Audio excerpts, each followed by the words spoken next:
What are we doing here?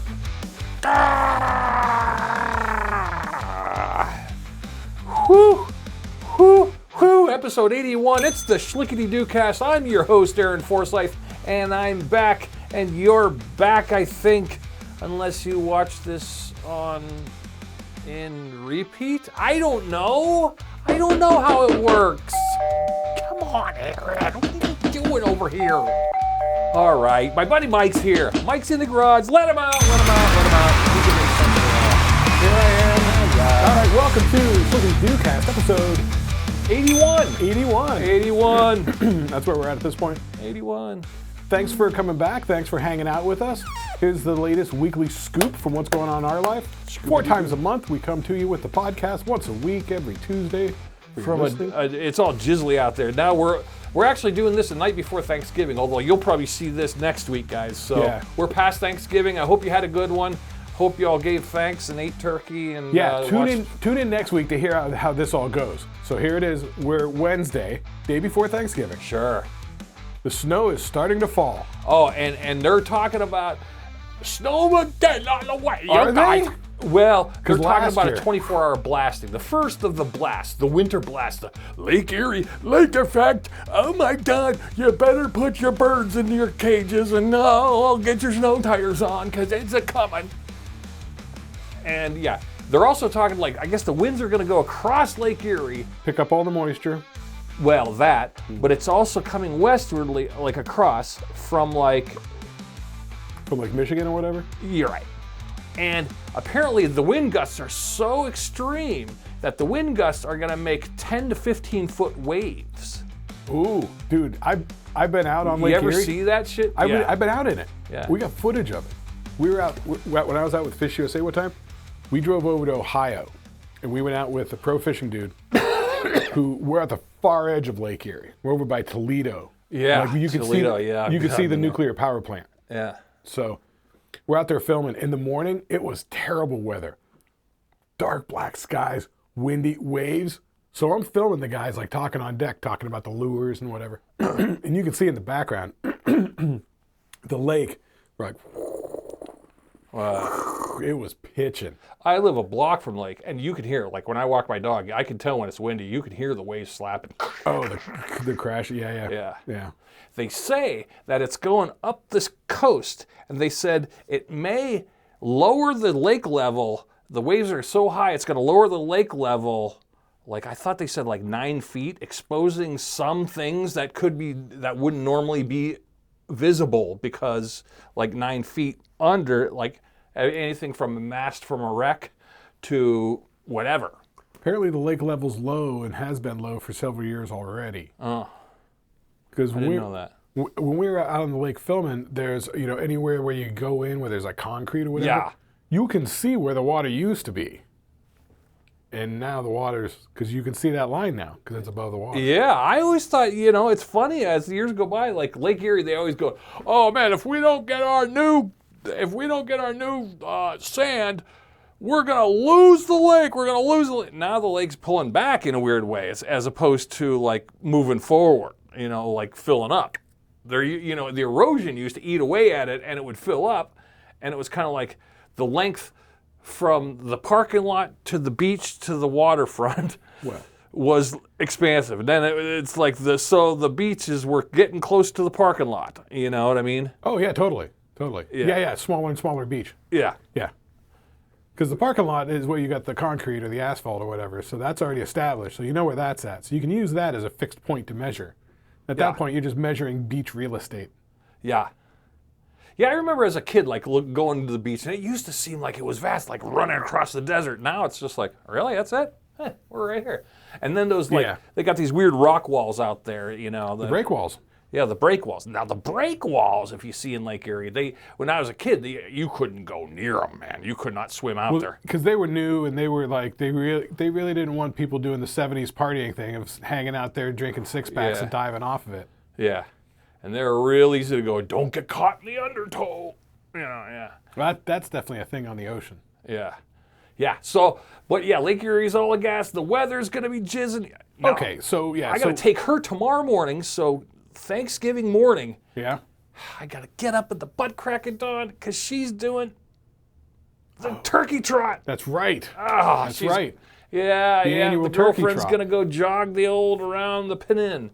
Okay, so around the peninsula is 16 miles? No. 11. Sure. don't know. What's a 3K? 3 kilometers? Yeah. 13K, 3K? Well- no, 3K. Think of it. If you think of it like this, I don't know kilometers.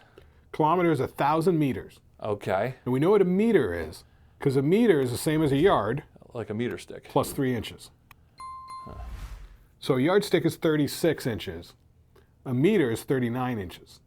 So there's your reference. So basically, take the number, multiply it by 3, and then adjust, every, say 3 or 4 times, 3.66 times, Yeah. you get an extra, Yeah. Yeah. So if you think of it like that, you can kind of roughly get like sort of an estimate and be like, okay, I know, the 3K is maybe, a 2 mile. Or Yeah. whatever, I don't know. Yeah, she's doing that. So I got to get up at the butt crack of dawn, take her down. I got to sit in the parking lot. It's So going to take her a half hour, 40 minutes to run this thing. That's it? That's it. Hokey smokes. She's pretty good. Wow. Yeah. I think it's 13 miles around the I think so, peninsula. yeah. I think 13 sounds right. Something like that. But that's what the way the roads are. So they've got 13. Like if you go out, it's like 6.5 miles to the Yeah. end of it, and then you come back. So. Yeah. Yeah. So if you're not from around here, if you zoom in on a map of Pennsylvania, the Keystone in the corner, if you zoom in, you'll see like a little peninsula sticking out, like a little finger. And that little finger is what we're talking about, the peninsula. People go around that. That's like the big summertime jam. But Well, the thing about the peninsula, with them always talking about worrying about the erosion and that sort of stuff, that's literally why it's there. It's literally a bunch of sand that gets blown down the coast and flips over, and then this end flips over, and it does that over thousands of years. yeah. So it's been in this area, Yeah. since the Native Americans were calling it Presque Isle, Yeah. almost an island. Oh, that's actually the French, almost an island. Yeah. It's pretty cool though. It's nice. It's nice, it's fun, and all that, but so fighting against the erosion is literally fighting against, Yeah. So at the butt crack of Geographic. dawn, I'm going to be having I did this one year. I sat in the car, while it rained, and then everyone goes jogging, and I sit in the car and I'm reading the Kindle and Just just like an hour, right? half hour, 40 minutes, something like that. I mean, but if you figure an hour of, you get down there, she gets checked in, Yeah. blah, blah, blah, like you're sitting down there for an hour and a half tops. It's fine. That's not bad. It's fine. Yeah, Yeah, that's I'll probably easy fall money. asleep in the car, try to read the Kindle, and just hang out and sit in the rain. But is what it is. So turkey, we're gonna eat. See, turkey is always a bunch of bullshit for me. Oh, wait. Before we go on talking about Thanksgiving and what's going on with us, you mentioned the Kindle. The Kindles. I want to follow up. I told you I was going to buy you a copy of a book. You want a Kindle version? I'll get it for you, Kindle version. Of what? That Aztec. That book. Oh, Kindle version on Aztec? Do I want that on Kindle? Or would you prefer a paperback? I might prefer the paperback. I could probably get that used. Usually what I do for paperbacks, I go to thriftbooks.com. Really cheap. They're used books. It's thriftbooks.com. Try it out, kids, because it's basically, it's like eBay, not even eBay, because you just get it for a cheap price. Yeah. And they're used books, and they come from, once I got a pack of 3 books, and then 2 of them came from here, and 1 of them came from Florida, and they all, Yeah, because they're the online sellers, and they've got the eBay account, they've got the Amazon selling account, they got the... Yeah, you get them for super cheap. Paperbacks, especially Aztec, that's been around forever. It's, I'm sure the books all... Well, it depends. So I was looking online on Amazon, and they had different. You could tell it's a different size of the book, because the size of the book that I had was, it wasn't terribly huge, so it ended up being really thick. Yeah. But I think if it's a little bit bigger, it's a little more manageable. It's only 787 pages rather than 1,100. Question on Aztec before we get sidetracked. Aztec, the book we keep talking about. By Gary Jennings. Is it different than, remember Mel Gibson made that Apocalyptico? Right. Is it similar? Yes. Very similar. Sort of. Apocalypto makes him look like, and maybe this is closer to the way it was. Actually, I heard that was a really good movie. I've not seen it. It's a very well done movie. It tells a sort of very basic story in almost a non-verbal way. I like that. I mean, they're talking, but they're doing, their own language. Yeah, so it's bare minimum. Right.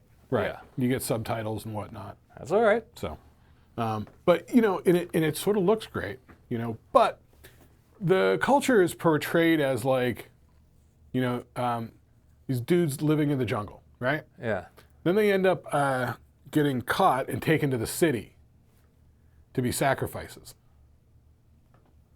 So then when you're in the city, that's sort of representative of the cities that we're talking about in Aztec, which are the cities that become Mexico City.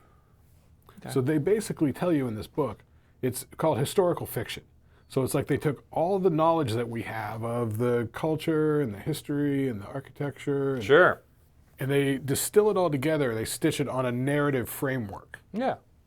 So you get a lot of factual details, but told in a story way. All right.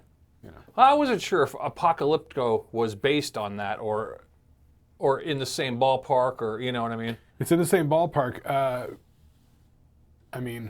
But I know Aztec is more of a guy telling a story about that. Yeah, like I told you, the framework is the framework is that there's friars, Catholic friars or priests that are interviewing this native guy, and so they're taking notes, and then they're sending the notes back to the King of Spain. Yeah, yeah. So they're always like, "Sire, I don't know why you want to fill your ears with the filth that this, Yeah. It's kind of comical. It's like you're reading the book, and then there's like an act break thing, and then it's the friars being like, it gets worse every day. Why do you listen? Stop, Yeah. I don't want to send this to you. I'm only sending it because you said, you wanted it. And it's funny.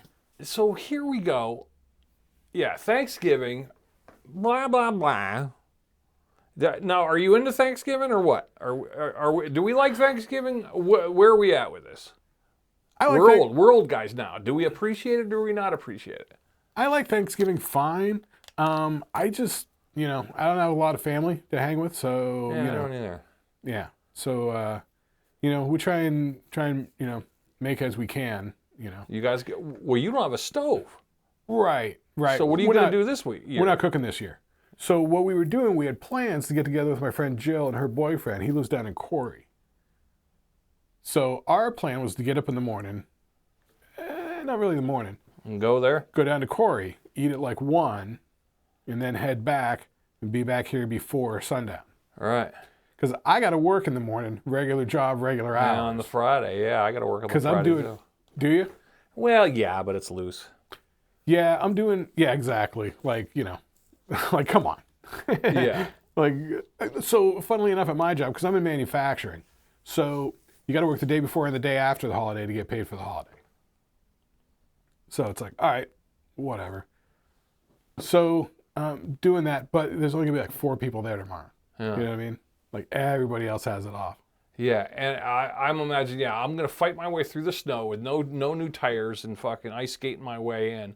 And then I'm going to get there, and I'm going to be one out of 30 that make it, because I know everyone's going to blow it off. Yeah. Well, now, especially if the snow comes in. Yeah. Because then you got like more of an excuse to be like, I can't make it. I know. I might have to call a sick day. I might be, I'm a little under the weather. Man, you should have a laptop. Take that shit home with you. That way you can be like, I'm just going to work from home. I don't want to work from home. The whole idea, stay at home, that's like, I'd rather just go to work. I'm just saying, if we're on a bad snow day, yeah, like let's say we get 20 inches between here and tomorrow morning. In an eerie sense, though, 20 inches is like 2 feet, whatever. I roll. I know, I've seen plows out today. Yeah, I like, know. It's like but in normal United States or wherever you're at, normal snow, 20 inches? Are you kidding me? In Erie, we're like, oh, yeah. But I tell you what, I think those northern plains states, they get like way worse, Do they? Like, you're in Nebraska. Anyone out there from the Dakotas? Minnesota, the Michigan, Minnesotas get it. Wisconsin. Yeah, the Madisons. Yeah, the Wisconsinites. The Canadians. Yeah, I think, yeah, definitely. I think they all get it. Yeah, I don't know. Yeah. They get it pretty hard. But it always feels like when we're on the charts, it's always us and Syracuse and Buffalo. Buffalo. You know? Buffalo gets it worse than us. Yeah, and Syracuse gets it. Some years it'll be us. It'll be us or Syracuse that usually get the main ass pounding. Because it's mostly just the cold Canadian wind blasting down, usually from the west moving to east, or if not, it's north coming to south. So that's all across the lake, which is not frozen, and that's bad. When it's not frozen, you got a temperature thing. Temperature inversion. Yep, and here we go with the You got the warm, moist air, the cool, dry air. It gets turbulent, it kicks up a storm. So the lake freezing over is actually a good thing. Right, because then you'll get drier snow. Yeah. Less of it. But you just get the regular snow that's in the air that anybody would get anywhere.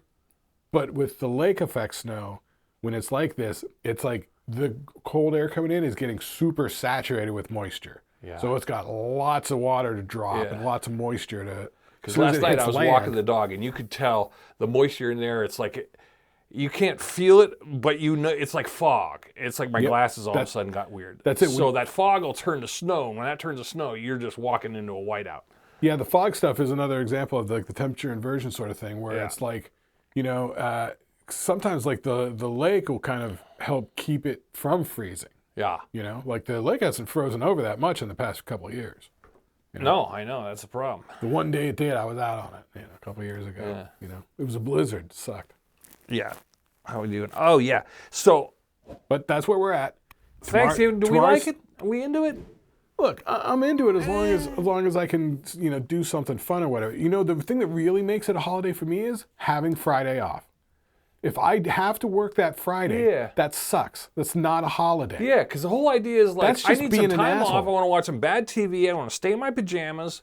Yeah. I want a reason to not shower. But the fact that you got to shower and go somewhere the next day, it's like, all right, well, I got to shower, and all right, I'm out the door. I got to go do things, Yeah. I'd love to be just in the couch under a blanket for 2 days.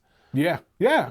Yeah. I want to watch some fucking Chevy Chase movies and fucking sit there and eat fucking ice cream. Yeah, totally. But I don't have a family, so I'm not really into it. And then eating the turkey's fine, but you know what? Turkey's itself is cool, and I like a good gravy, and I like a good mashed potato. But here we go. The Thanksgiving meal to me is not that great. I can pick 10 different dishes that are way better. I don't like stuffing. I don't like cranberry sauce. I don't like all this. I don't like carrots. You're right. There's a lot of stuff not to like. Yeah. And everyone wants to pull out their, once a year, let's pull out the grandma's green bean salad. Everyone's got a green bean casserole that they want to I don't mind the green beans, but they put the crunchy French fried onions or whatever. Yeah, and it's always in a casserole dish, and everyone's got a family secret of a casserole dish. Yeah, man, the casseroles. But it's all cut with mayonnaise. It's like every time somebody's got a salad, like a macaroni salad or a pasta salad. Yeah. It's always cut with mayonnaise. Yeah. Yeah, and everyone's got a different interpretation of it, and everyone's got a different family version that's like, oh, Aunt Edna's got a, Oh, I know. Yeah. Oh, and I always like the old, you go to somebody's house and you're, this is good, but this is not as good as Aunt Edna's. I know. It's like, stop with that. Yeah, that's not going to help. Where are we going with it? Yeah, there's no place to go with that. And then I wouldn't mind, I like the idea, I used to, back when I used to drink, the idea of a mimosa was always good for Thanksgiving. My girlfriend likes a mimosa. I like it. Yeah, it was good frizzy. Okay, fizzy. Let's throw this out there then for a little discussion topic. I don't drink, so. Real quick. Mimosa? Or? Bloody Mary? Well, Bloody Mary's a whole different animal. Aren't those both like morning drinks or something well, like yeah, that? but they're for hangovers. The mimosa's more effervescent. Right, because it's got the bubbly champagne. And a little orange juice keep you going in the morning. Okay, so it's just an orange juice. It's just an orange juice cut, like a screwdriver. It's not different than a screwdriver. Yeah. The reason why people like Bloody Marys is because you'd go in the old days, you'd get it's tomato juice and then a little, some alcohol in there, and then they'd let's throw in some celery sticks and some vegetables, so you're getting a little bit of food. Yeah. Big alcoholics that would be their breakfast, That's why they put the celery stick in the Bloody Mary. Yeah. So you get to and with then, the salad. And then somewhere, some alcoholic along the line said, let's make a chelada, where they pour beer into it and they beer and tomato juice. You ever hear of that? Oh yeah. That's So disgusting. what it actually is it gets to be it's Clamato and Bud Light and Oh, yeah, they tomato have their own juice. version. Yeah, they have a canned version. Yeah. They It's sell disgusting. that. They sell that in Phoenix. Oh, yeah. I've made posters for it. Yeah, I know what it is. It sounds disgusting to me. Clam juice, and beer, and tomato juice. 3 things. Yeah, that's like mixing barf and diarrhea. Now, I say that because I'm not a fan of seafood. Yeah, I don't know. The clam juice would really get me yakking. Yeah, clam juice I am not down with. I'm not even down with tomato juice. No, Unless I'm sick, I don't like it. Yeah, I'm not that down with tomato juice. Generally, straight up tomato flavor, I'm not a big fan of. I find it is useful in a sandwich. It's tasty, like on a burger or like, you know. When I was a drinker, I never understood the old, you wake up in the morning, hair of the dog. yeah, help treat the hangover. No, when I was Pound a hungover, glass every of time water I and then have a drank drink. too much, I'm like, I don't want no fucking part of that. Yeah, that's where I'm at. Yeah, me too. Like if I wake up all hungover and like feeling like shit, I'm not going to drink that whole next day. That's why like I used to say like when we were kids, like I can get drunk Friday or I can get drunk Saturday, but I'm not getting drunk both. Yeah, it's too much. It's too much. But people would go, well, wake up, hair of the dog. Some What people. are you, Andy Cap? This stinks. Yeah, totally handicap. Yeah, but some people, they're that way. That's how it works for them. I So know. you know, it never worked that way for me, and I wasn't going to force the issue. No. Not going to try and develop it. No, yeah, because in theory, the taste for alcohol, in theory, is an acquired taste. is. When we started drinking all those early years, we didn't like it. We just drank because we never got, this beer tastes really good. No. And we didn't even do it much because it was just such a hassle. Well, hassle, getting yeah, it, keeping in it those cold, and then you. And it never tasted good. Barely. I forced it down. I remember forcing down natural ices, and just horrible tasting. But I don't think it was till my late 20s till I was like, wow, this Bud Long Neck tastes pretty good after a gig. That was all right. But I was well into my almost late 20s. Yeah, and I think, it was all about just getting the buzz, wasn't it? Yeah, just pound enough to get the buzz, and then once you got the buzz, then more would be all right. But the first 3 beers were force. I had to force it down. Oh yeah, no. There's definitely times where I feel like that, where I feel like the beer's just it's hard swallowing it. Yeah, and really that's your Just not into body it. saying, Yeah, this just is not into foreign it. objects going into your body that shouldn't be there. Well, it's You poison. might as well drink rubbing alcohol. It's poison. Yeah. Yeah, so I don't. That's why I haven't drank for 4 years. I couldn't imagine going back to it. I'd probably have to reacclaim myself. I don't think I would be like, oh my God, what am I missing? No, I'd be like, ugh, this is gross. Yeah, like I don't even really drink that much. I just drink a couple beers, and not even every day. Yeah. By any And then stretch. Thanksgiving, I think, would be fun. So I always admire those big families where they all eat and they all have a good time, and then Uncle Fred's gonna bring out some beers, and there's cousin Jimmy, and we're all gonna have beers, and we're gonna go fix the lawnmower. That would be fun. That'd be fun. Yeah. But I don't have that. It's just me and my vegan girlfriend. What are we gonna do? We're gonna watch the Macy's Day Parade and then fucking Check the in on the Westminster Dog Show, and Check I'm in out. on the football games. Yeah, gotta watch Westminster Dog Show. Do you watch that? No, I like it. What are we I don't know if talking? it's Westminster, but it's the Purina one. Is that on USA on the cable? It's usually, I don't know what it's on. That's a good guess. There's US always a dog show on USA after Cable the parade. Network was all into that sort of stuff. Yeah, and Peterman was the host. Jay Peterman? Jay Peterman. Oh, really? Yeah, from Seinfeld. Peterman. He came up on the episode today. I was watching at lunch. Right. He's been the host for 10 years. See, I'm watching the Seinfeld because on the Netflix they have the download thing. Yeah. So they have a weird algorithm to the download thing. So it's automatically downloading 4 episodes of Seinfeld at a time. That's not a bad run. 4 hours is good. Yeah, 4 eps is 4 eps. Yeah. That's a perfect meal. Yeah. They're like 22, 23-minute episodes. Lunch break is 30 minutes. Yeah, with no commercials, that's a good meal. Yeah. So that's why I'm always watching the Seinfeld, because it automatically downloads them, because down in the basement where our break room is, the Wi-Fi doesn't really reach. So then you're down in the basement with no Wi-Fi. How about I was seeing on TV, it was like the 30-year anniversary there. Did we like the show Everybody Loves Raymond? Did you like Raymond? Do you like Raymond? I like Ray Romano. Ray Romano is great. You know? Oh, Ray Romano. Yeah, he's funny. He's been a stand-up for forever. Yeah. And The Angry Parents. Yeah, that was always the I old. hear he's a great guy. Yeah. Yeah, that show. I think I liked the show. I really think I did. Except for I just think Seinfeld and all there were so many other shows that were kind of shadowing it. Well, it's one in a slew of stand-up comic-centered sitcoms. Right. Like that was the machine. That was the point. To be a stand-up, get on a sitcom, get yourself some of that luscious 80s, TV 90s money. Yeah. Which is fine. I like that. That one was good, and I still think the Kevin James King of Queens is underrated. King of Queens is great. Yeah? Yeah, I think everybody on there was just a home run show for me. I was, and it was very, except, because he was from Queens, he had the naggy Italian wife, he had the he was a UPS driver. Yeah, and Stiller was his father-in-law who lived in the basement. Jerry Really? Stiller, yeah. Oh my God. Yeah, Jerry Stiller. But he wasn't as intense as he was on Seinfeld. But he had moments of that, though. Oh, yeah. That's That's what he does. Yeah, those two shows, though, I think didn't get proper flowers, or did they? Because I saw a commercial where they were like, oh, tonight we're going to celebrate the 30th anniversary of the Ray Romano. Everybody Loves Raymond. Everybody, yeah. And everyone's all in tears and having a good huggy session. But I was like, I was thinking about that. I was going to ask you about it. Do you like it? Did you watch it? I've actually never watched either of those shows. I haven't watched almost any of the CBS sitcoms. Wow. I have not watched I mean, I never set out when they were on at the time. I picked them up later in syndication. I could do that.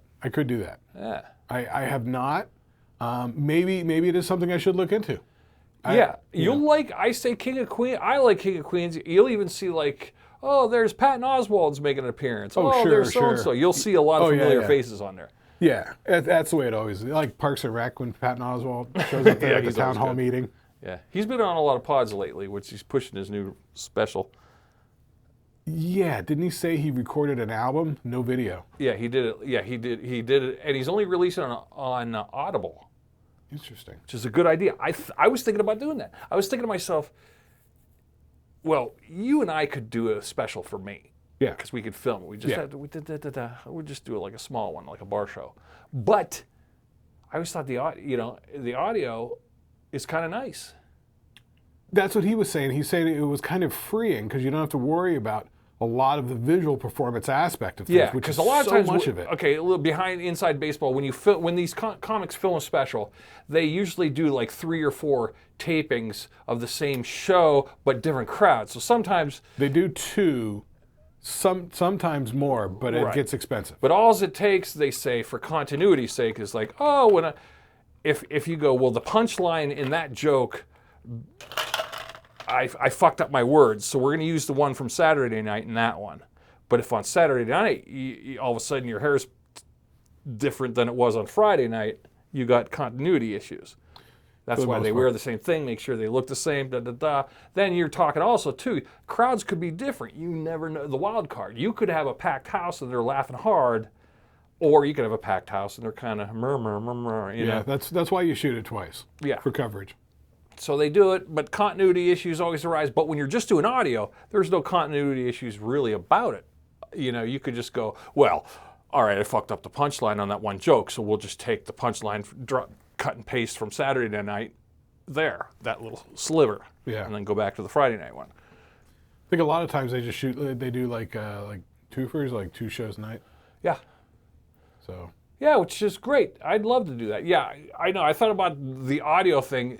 Because if you just do the audio, I mean, honestly, these lavalier mics, I mean, honestly, you just go do whatever show in whatever live venue with whatever audience. We just slapped the little. Well, you got to mic the audience. You got to mic the lot. No, that's the house PA.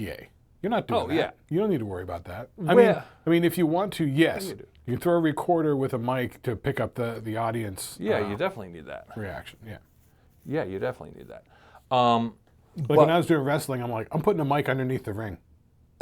So I would crawl underneath the ring and put a mic pointing up. So when they would land, it would like smack. And so we got that on the mic. So that does a lot to sell it. Yeah. And then I also had another microphone under there pointing out from underneath the ring, and that was for the audience. Yeah.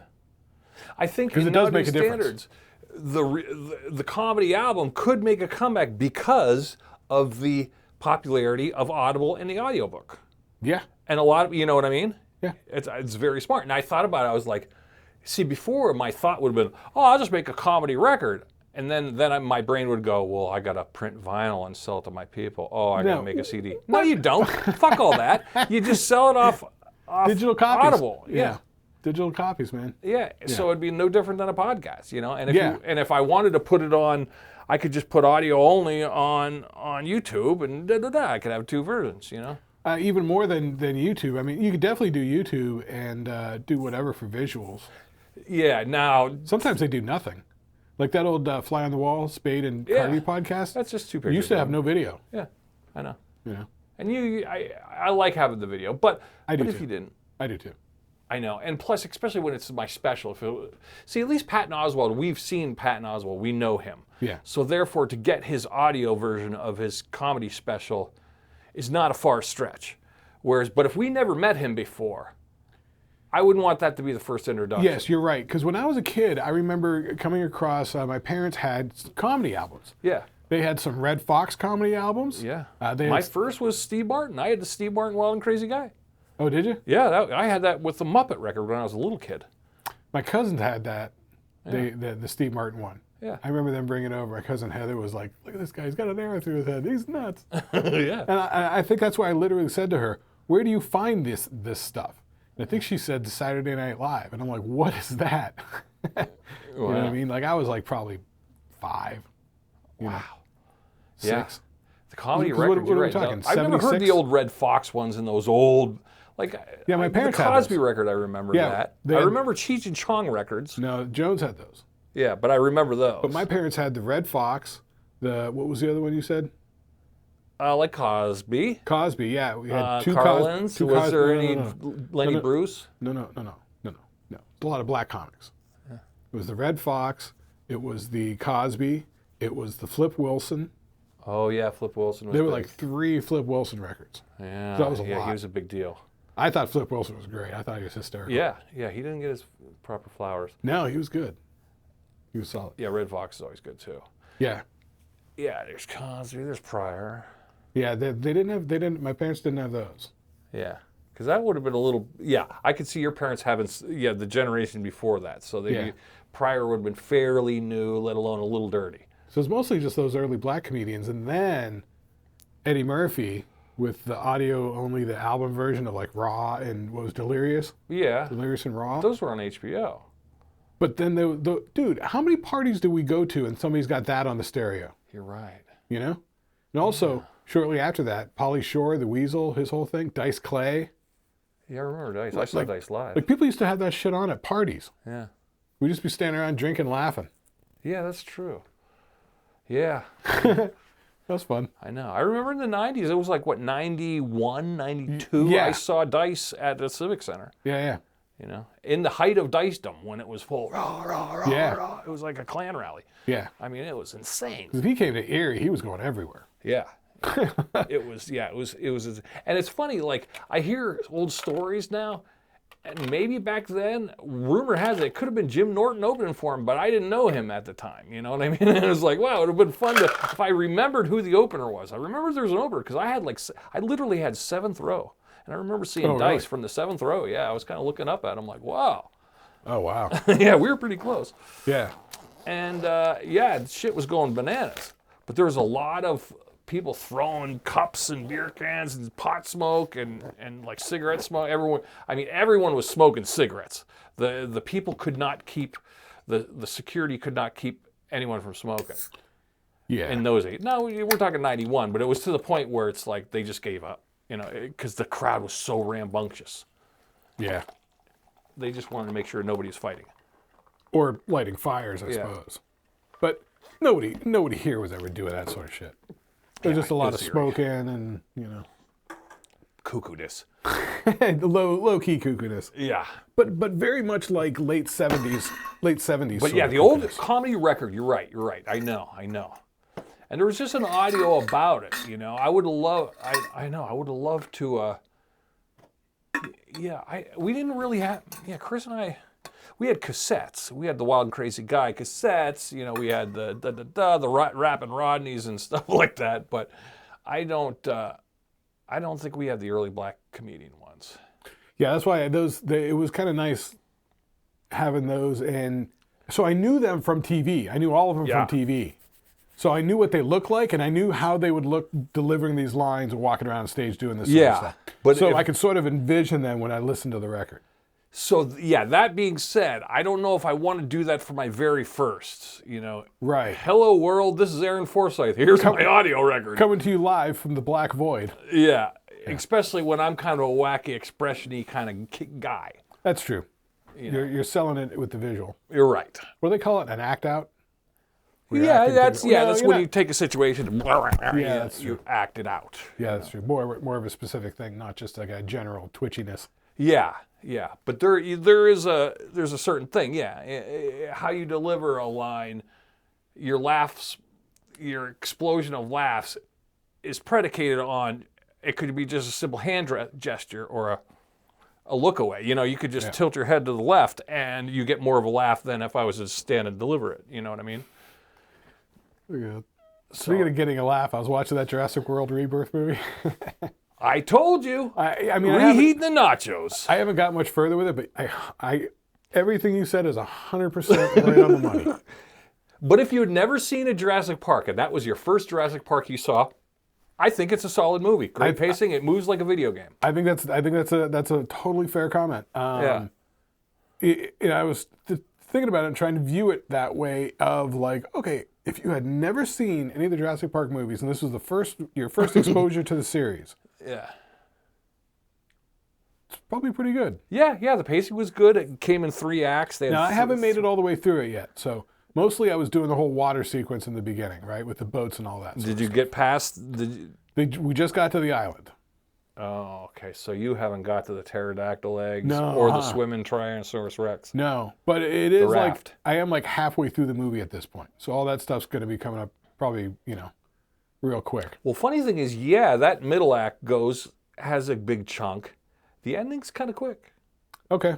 I mean, that's real common these days. It shoots you off real quick, yeah. It is.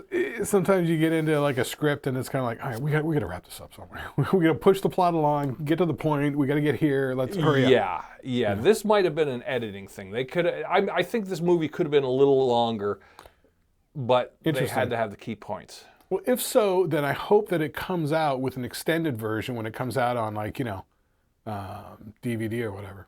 Yeah, Jurassic Park. I think. I mean. All right. It is, but I'm looking at it through the eyes of if you've never seen any of these movies before. Yeah. If you've never seen any of these movies before and you can get a little bit more story out of this whole thing, it might be good. Yeah, I like the Pratt ones. I was cool with the Pratt ones. Although this, if you had never seen any of the Jurassic Park movies, then you saw this one, I feel like you wouldn't know how any of this is plausible. Maybe you need to see Jurassic Park 1 and then this one. Right. Or also too, like you could tell like when the raptor appears, who kind of looks like Blue from the last one. Okay. When he appears, it's almost like they look at him and he looks right at the camera, and you can almost picture if you were in the theater, the Jurassic Park fans would go, yeah. I saw the first Chris Pratt one in the theater in 3D. Yeah. It was kind of fun. Oh, in 3D. Yeah. I like that one. Yeah. Yeah, that would just felt like a tighter version of the originals. It did. But I like Chris Pratt in that. He was likable and kind of a mimbo. He was kind of dingy, which I liked. And she was smart. The girl, Bryce Dallas Howard, was that? Yeah, Bryce Dallas Howard. Yeah. Yeah, she was the smart one, but she was a little uppity. Yeah, she's definitely like the high-strung, Yeah, city girl, city slicker. Yeah. Career focused. Yeah, there was a couple parts where she's like, okay, you're running through the Amazon jungle and you've got high heels on. Stop. Well, that was a thing. They made it a thing. Yeah. Where he's like, really, the heels? You're gonna go through the jungle with the heels? We're doing they brought the it heels up. It was a thing. Yeah. But I would say the first Jurassic Park movie, you got to watch that because that lays out the whole concept with how they're extracting the DNA and cloning the dinosaurs and using amphibian DNA to fill in the parts that are missing. And then building the theme park. The theme park, the whole reliance on the lysergic acid so that they... But this one does. Now, any Jurassic Park beyond that, you got to watch. That's what eyes glued to the first 3 minutes because they'll tell you, in 10 years ago we had, Yeah. They'll give you the quick little synopsis. Yeah. And they sort of did that in this one where they were like 17 years ago and like whatever. Like at this point, 17 years ago was like the fifth movie. Yeah. It's been like 30 years for Jurassic Park, something like that. Yeah. That was like the mid-90s when that shit came out. Yeah. Like 94, 95. I mean, it's an interesting concept, and it's funny because what made me think it's more video gamey is like we were actually at the mall. Yeah, the setup is because the three plots. Yeah, we were at the mall. And we saw these kids in the arcade playing the Jurassic Park video game, and you know how they're in like a box, like the old driving games used to be, but it's a shooter. Yeah, so you could peek in the back and look in, and there the kids with the gun, and he's got It's like, wow, that game looks awesome. Yeah, back when I was fixing video games in Phoenix, there was a game out called Area 51. Yeah. Where they gave you, essentially it was a M249 pulse rifle from Alien or whatever. And it was like, it was good and responsive. And it was just aliens like, you're in a warehouse, you look over here, they start coming at you just like, and just blast it. Yeah. It was super fun. I know. I was like, oh man, if I had $1 million, I'd have one of those in my basement. I used to go in and to test them, you got to put a coin on all the coin mechs. You got to fire it up, make sure all the buttons and controls work, And I just stand there and grab both guns and just be like, It was a good time. It was fun. So yeah, those shooter games are fun. Yeah. So Jurassic Park, the movie though, was moving like that. Yeah, I have seen that Jurassic Park shooter one. That's been around for a while. Yeah, it's pretty cool. Because I was watching the kid play it, his truck blew up. And then like all of a sudden the debris started, so he started shooting like the debris falling on him from a truck blowing up. And then he shoots the gas can, that blows up. The gas can blows up a dinosaur that was jumping at him. He was using, it's wild. And then there he is, his character lifts up the thing, It's like, whoa. Wow. Yeah, a lot of levels, a lot of layers going on. Yeah. And the sound sounded like this whole cabinet was shaking. Yeah, dude, being inside that when that's all going on, it's immersive. I was admiring this you can't hear anything but that. I know. I was like, oh, whoa. Yeah. Because, we used to have a lot of those sit-down games. There was a game called Cruisin' that we had a lot of that was sit-down games. So you're just, like, driving a car and you're, like, hauling ass down, like, the PCH highway or whatever. Yeah. Yeah, it came a long way since Spy Hunter. But, yeah, so... Anyway. Jurassic Park stinks. So but you like it. It's fun. It's all right. I'm not gonna bag on Jurassic Park again. But yeah, I still got to make it through like the back hour. I know. I want you to. Yeah, I will. I got to check that out. Also, I got to check out. I haven't watched yet. You haven't either. The this week's episode of Dairy. Welcome to Dairy. Yeah, I'm not caught up on it. I got one more because I got sidetracked with Pluribus. So I was hearing about Pluribus, and I actually totally original concept. The elevator pitch on it is so weird and wacky that it's almost like Severance. It's not a comedy, but it just by the sheer wackiness of the premise, comedy almost unfolds in a weird way. It's like sounds like it, Yeah, it sounds like it. So this is Vince Gilligan. Yeah, the guy who was Breaking Bad. I don't know if he was a writer on X-Files. Yeah, Breaking Bad. And the Saul one. Yeah, Better Call Saul.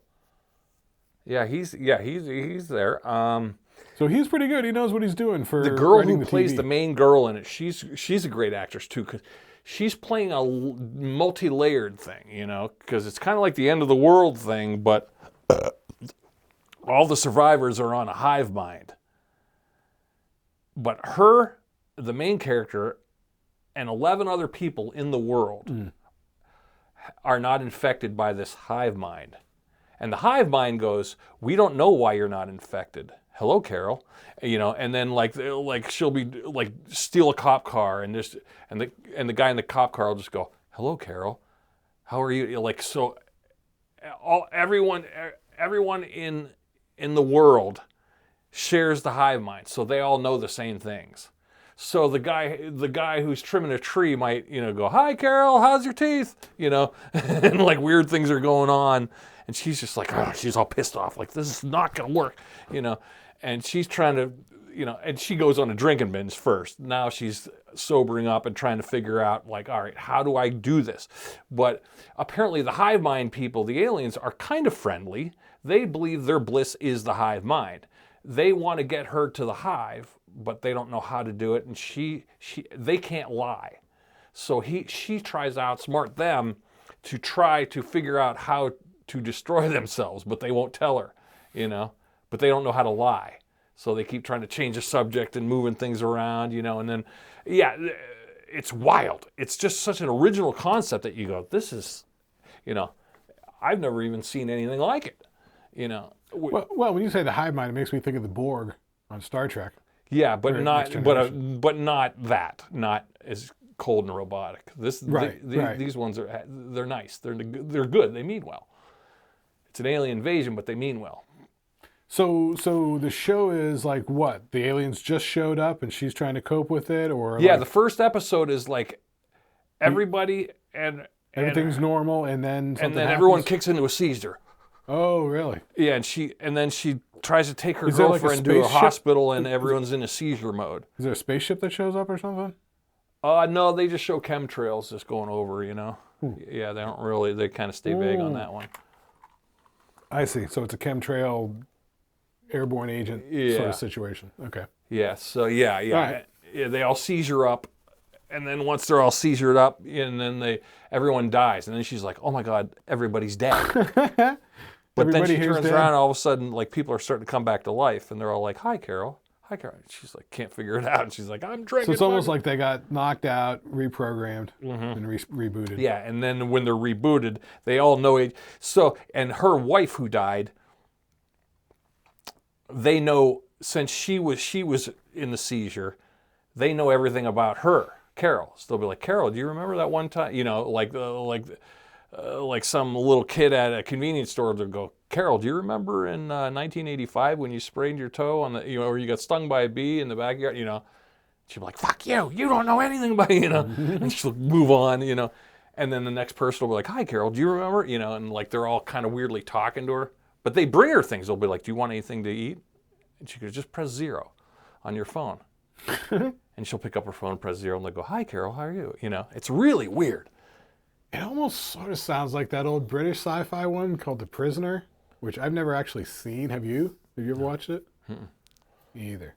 Yeah. Iron Maiden wrote that song about it. And I guess it was a pretty nutty series like that, where it was like some sort of like guy just like wakes up on some island, and it turns out the island's being controlled and like nothing's as it seems, and there's a whole nefarious machine at work. This one's even wild too. She meets up with like 8 of the 11 that, and one guy's like this. Like what, one-on-one or as a group? As a group. Oh, interesting. And some of them are like, "No, we don't want it. This is fine. What are you talking about?" They think she's nuts. Like, why are you so angry? They're fine. And there's this one dude. Oh, wait. So the other 8 or so that aren't affected, they're with their families. There's a Middle Eastern girl who has her son, and her son's part of the hive. But so she's they're not. just okay with okay with it. Everybody being hived out, and they're just like, "I guess I'm just not hived, whatever." Yeah. Oh, wow. It's a series of that. And then there's this one guy who takes advantage of it, and he pulls in. He goes, he wanted a plane, so he pulls in to meet her on Air Force One, because they're like, they have no use for this anymore. And he goes, "I have Air Force One," and then he has a whole harem of women, and the whole harem of women will just be like, will cater to him, because they'll give him whatever he wants, because he's not of the hive. So he's easy to manipulate. Yeah, so he's like, and he tells Carol, "Why would you want to change it? This is peace on Earth. This is great." Yeah, don't blow it. Yeah. Don't blow it, lady. Yeah, what are you doing? That's funny. Yeah, so there's other weird side avenues going on too, All right, yeah, I'm going to check that out. It unfolds. Unfolds, Yeah. And it's on Apple. Once again, everything on Apple, quality stuff. It's like Severance was, man. It's like, holy shit. Did you see Severance? I saw some of Severance. I think most of the first season, I believe. All right. It started off on the airplane. They had it on the airplane. They had some stuff from Apple, so they had like the first 3 episodes. Oh. So I watched the first 3 episodes of Severance on an airplane, which is great because it's engrossing enough that you forget you're on an airplane. Oh, yeah. Yeah. Yeah, Severance is good. Severance is good, although it leaves you a little bleak and confused. It is a little bleak, but man, there's more bleak. I haven't even gone back to that one British series I was telling you, Department Q. Like, oh my God. Here's another one why you might like it too. She appears to live in Phoenix.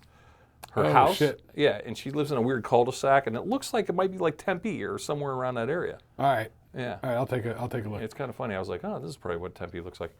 Yeah. Yeah. Thinking thoughts, but we'll talk about those in the other podcast. What else? Oh, there's something else. There's something else. I have it on the list here. Well, we watched Woman of the Hour. That was terrible. Yeah, what'd you make of that? That was Anna Kendrick starring in it and directing it.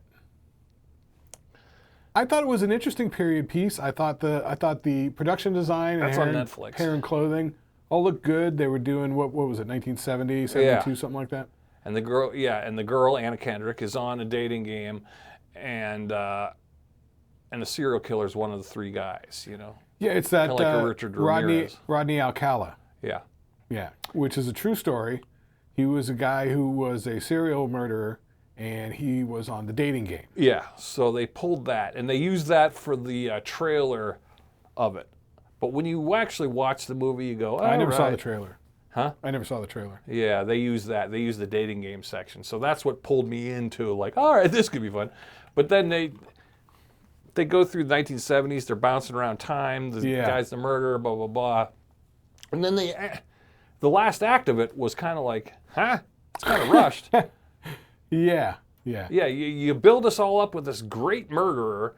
Here we go. Interesting characters. He keeps slipping away and getting away with it, killing that girl, and there's that girl.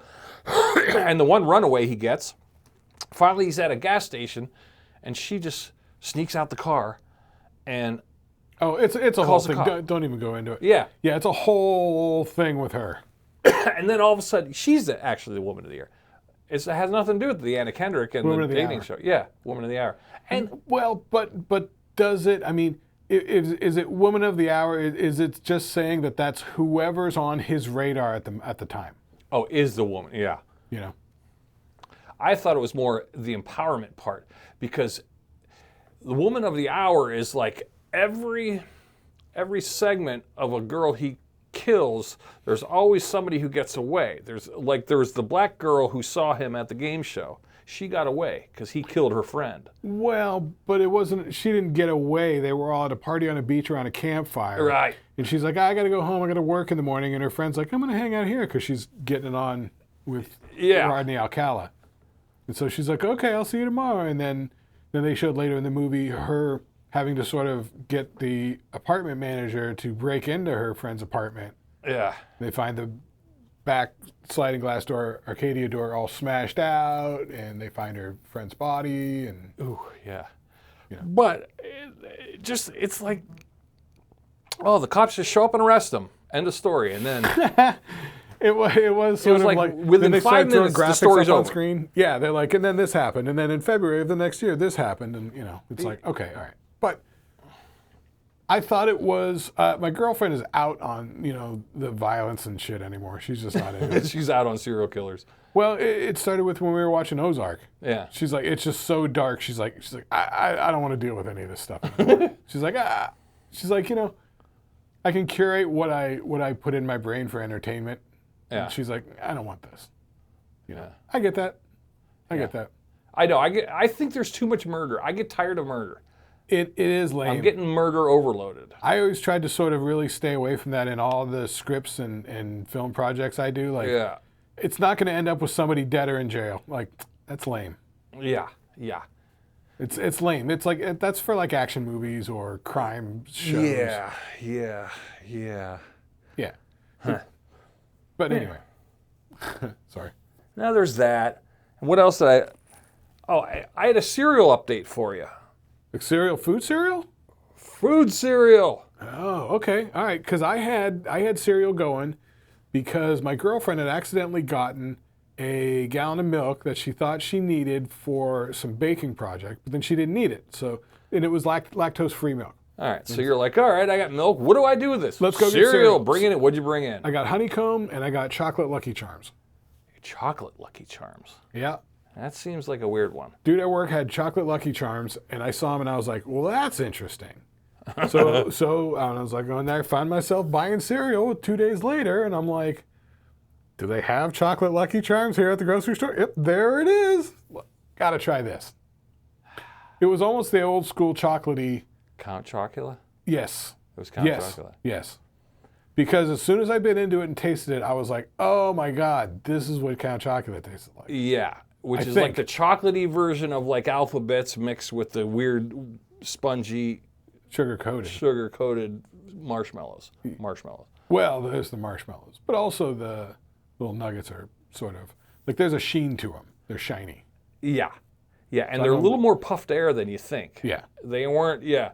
Well, what I got, Halloween was over and they're cleaning off the shelves, and for 88 cents a box, you could get Frankenberry and Blueberry. So 88 cents, I got a box of each. I always loved Blueberry when I was a kid. That was my jam, was Blueberry and then Tang. Oh, yeah, the two That was together. my breakfast, of Blueberry and Tang.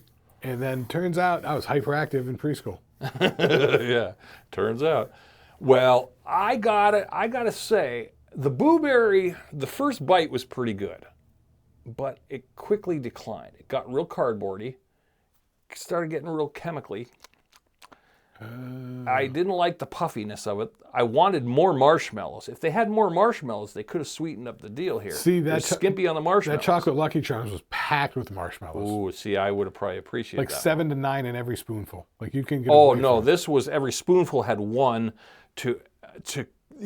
one marshmallow to a 7 ratio. One marshmallow. That's The marshmallow to cereal ratio. Sad marshmallow ratio. Cardboardy, and then the milk wasn't as blueberry as I was hoping. I was like, well, upside, I'm going to eat all this. All right. Milk. I wanted blueberry milk. It wasn't very blueberry. Speaking of blue milk, here's a segue. I was watching a show on History Channel. I had actually recorded it on my DVR on Sling. And I'm trying to go, and Sling has this thing. If you watch for 30 minutes a day, you can spin the wheel and for entries into their monthly prize drawing. Okay. So I'm trying to win like $10,000 or something like that. Couldn't Yeah, so I'm paying for the thing anyway, so I try and get in 30 minutes a day of Sling TV, you know. So in there on my DVR and Sling, I recorded off the History Channel show hosted by Henry Winkler called Hazardous History. Hazardous History. Okay. Yep, there you go. So it's pretty entertaining. There were like 8 or 10 episodes, you know, each covering like a different subject. You know, one of them was like health fads. One of them was like, you know, dangerous foods. One of them was like, you know, medical maladies. And it was like, you know, the whole thing like back in the day when they figured out x-rays, they put them in every shoe store. So people go in and x-ray their feet. Yeah, that wasn't a good idea. No. You know, and stuff like the kids' science kit that had actual uranium in it that was radioactive. Wow, yeah. That's not good. You know, stuff like that. So, but it was interesting. Keep going. And they were even talking about like sports stuff, like crazy sporty type stuff. Like they were talking about. I was actually getting into it when they were talking about like how football started and stuff like that. Football started in like the 1860s in colleges. Yeah. They didn't have any padding or anything like that. No, yeah, they just had weird leather helmets. No, the leather helmets didn't come in until like the 30s or something like Well, that. then therefore, wouldn't it be rugby in theory? Right. They didn't even have pads or anything. Yeah, it's kind of like an Americanized rugby. It was brutal. Yeah. But it was pretty interesting. But they were talking about in there in the food section about how back in the day before refrigeration, getting fresh milk was a problem. Mm-hmm. And so they had come up with some weird idea to feed the cows some shit with some weird chemical additive in it that produced this thin milk that was sort of blue. And they called it sill milk or something like that. Swill milk? Okay. Sil milk? Like a fill milk, like a faux thin, okay, blue milk. All right. That came from the cows or whatever. Well, obviously it didn't stick around. Why? Well, turns out it was like poisoning people or whatever.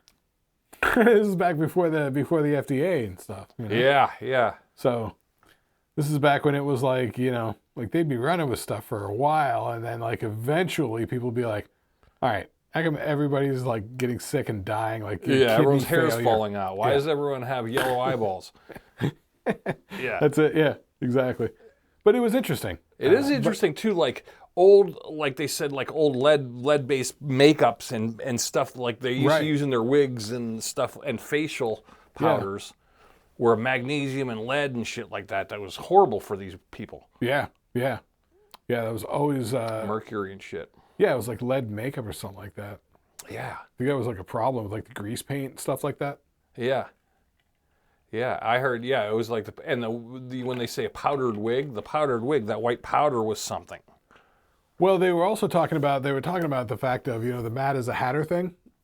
So there was a chemical that they used in the hat making process to like stiffen the felt, or it was some sort of adhesive that they were using or something.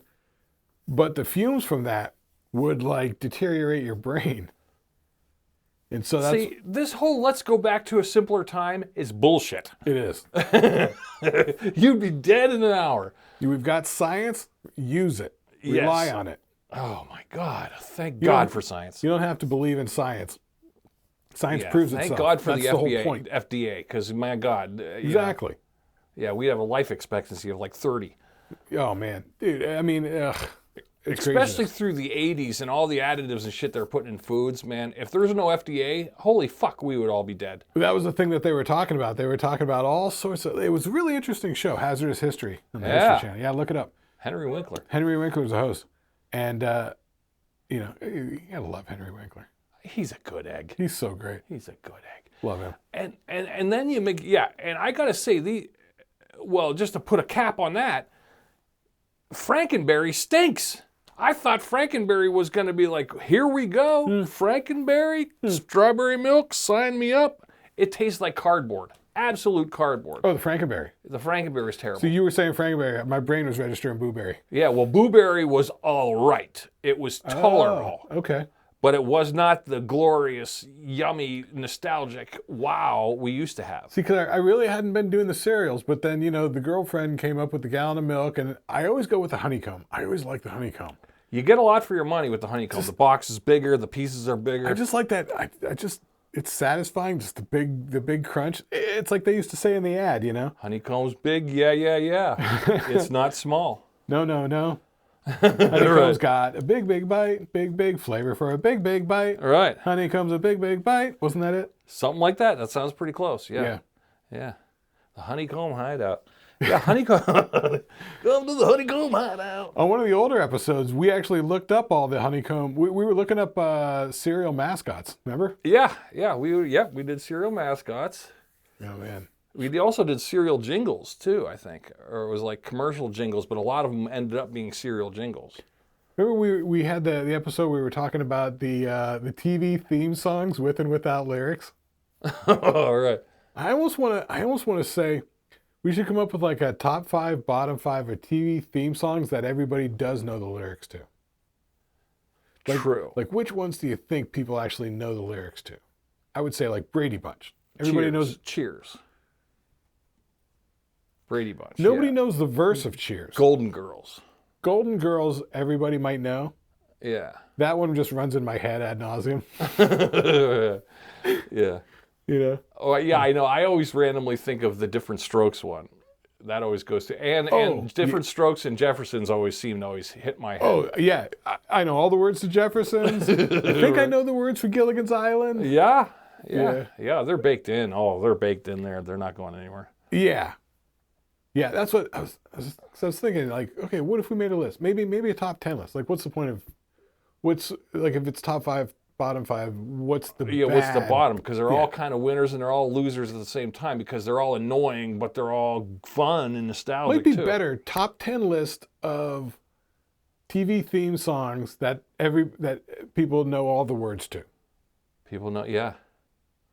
And then I would also like an article, a counter one. Like there's certain ones where it doesn't have any lyrics, but we know, like you could hear the Magnum PI theme, and you go, you know it's Magnum PI. You know Airwolf. You know, you know. Yeah, just the the guy that did a lot of those was Mike Post. Mike Post did a lot of those. Yeah, even like Hunter. Remember that show with Fred Dwyer and Stephanie Kramer? That was a good show. That had a cool theme song. I think that was one of those Mike Post ones. And those were ones without the... Mike Post did like the A-Team, wasn't it? Yeah. And they always had the action thing in the front, and then they'd dun dun dun dun, and they'd build up to dun dun dun dun dun dun. They would have the happy part at the end, dun dun dun, and then go back to the action part. Yeah. Oh God, yeah. There's a structure to it that was like, wow, here we go. Here take a little journey. Yeah, I like it. Great. Yeah, they're so good. The jingle. Yeah, the jingle's a lost art. I don't know. Do shows nowadays have jingles? Do they do that anymore? Not the way they used to. Honestly, when was the last time you watched Chips? Like throw on the old Chips. Yeah, no, I've seen clips from Chips, but I have not watched a whole episode. The music in there, the scoring, is dope. Yeah, like it's real 70s and a lot of wah-wah pedal. It's very 70s and very wah-wah, but it mixed with the strings and the horns, the orchestral stuff, is at this high level of musical storytelling. Like the music is so adapted to what's going on the screen. And, and you know it's before computers and stuff. So it's all written out, actual musicians playing it, you know. Yeah.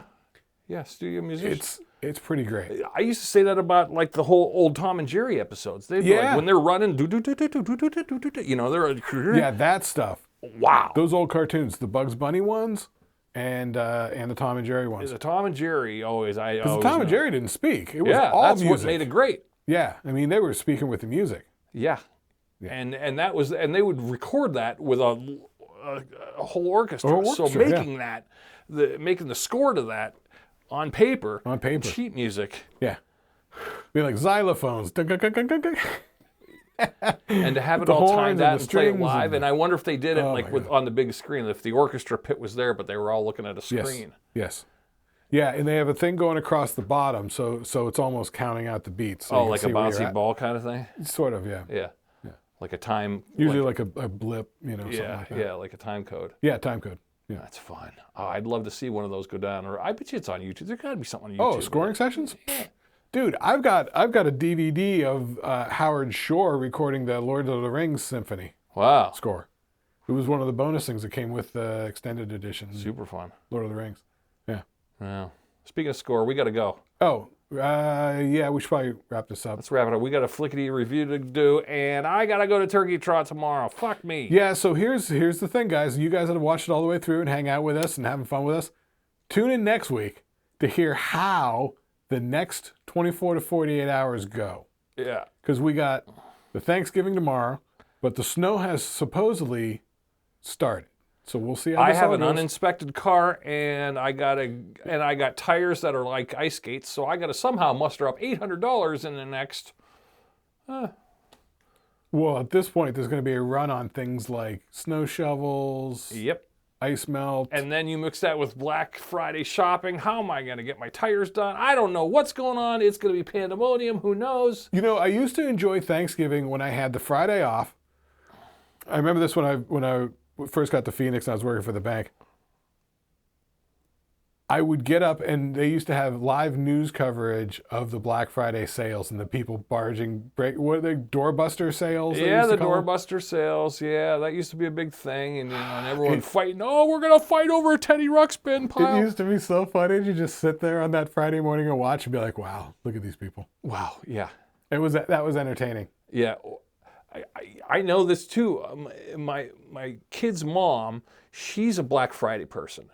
And there's times she's spent the night. She's gone like the night before, like, oh, we got to get there before 5 a.m. They opened the doors at 5 a.m. Wow. And they've pitched a tent and hung in line at the old wherever. I don't know what they do. Wow.